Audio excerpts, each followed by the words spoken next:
হরে কৃষ্ণ। সুপ্রিয় গৌর ভক্তবৃন্দ, আজকের এই মহাপবিত্র অপরা একাদশীর দিন ভগবানের সুন্দর শ্রী বিগ্রহ দর্শন করতে করতে আপনারা শুনে নিন অপরা একাদশীর ব্রত মাহাত্ম্য কথা। মহারাজ যুধিষ্ঠির শ্রীকৃষ্ণকে বললেন, হে কৃষ্ণ, জ্যৈষ্ঠ মাসে কৃষ্ণপক্ষে একাদশীর নাম কি এবং তার মাহাত্ম্যই বা কী আমি শুনতে ইচ্ছা করি। আপনি অনুগ্রহ করে তা বর্ণনা করুন। শ্রীকৃষ্ণ বললেন, হে মহারাজ, মানুষের মঙ্গলের জন্য আপনি খুব ভালো প্রশ্ন করেছেন। বহু পুণ্য প্রদানকারী ব্যক্তি জগতে প্রসিদ্ধি লাভ করে। ব্রহ্মহত্যা, গোহত্যা, ভ্রূণহত্যা, পরনিন্দা, পরস্ত্রীগমন, মিথ্যা ভাষণ এবং গুরুতর পাপ এই ব্রত পালন নষ্ট হয়ে যায়।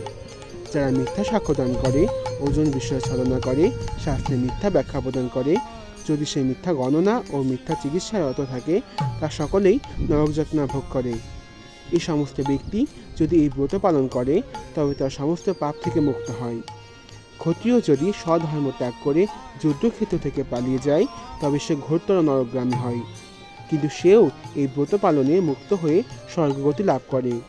মকর রাশিতে সূর্য অবস্থানকালে মাঘ মাসে পুরক স্নানে যে ফল লাভ হয়, শিবরাত্রিতে কাশীধামে উপবাস করলে যে পুণ্য হয়, গয়াধামে বিষ্ণুপাদ পদ্মে পিণ্ডদানে যে ফল পাওয়া যায়, সিংহ রাশিতে বৃহস্পতির অবস্থানে গৌতমী নদীতে স্নানে, কুম্ভে কেদারনাথ দর্শনে, বর্তিকাশ্রম যাত্রায় ও বদ্রীনারায়ণ সেবায়, সূর্যগ্রহণে কুরুক্ষেত্র স্নানে, হাতি ঘোড়ার স্বর্ণদানে এবং দক্ষিণাসহ যজ্ঞ সম্পাদনে ফল লাভ হয়ে থাকে।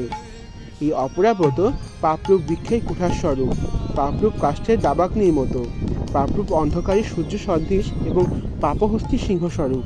এই ব্রত পালন করে যে ব্যক্তি জীবন ধারণ করে জলে বুদবুদের মতো, তাদের জন্ম মৃত্যুই কেবল সার হয়।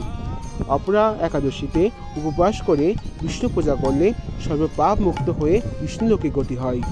এই ব্রত কথা পাঠ ও শ্রবণ করলে সহস্র গোদানের ফল লাভ হয়। ব্রহ্মাণ্ড পুরাণে এই ব্রত মাহাত্ম্য বর্ণনা করা হয়েছে। ইতি অপরা একাদশীর ব্রত কথা সমাপ্ত। পরদিন পালন রোজ মঙ্গলবার সকাল 5:10 থেকে 9:41 মধ্যে। হরে কৃষ্ণ।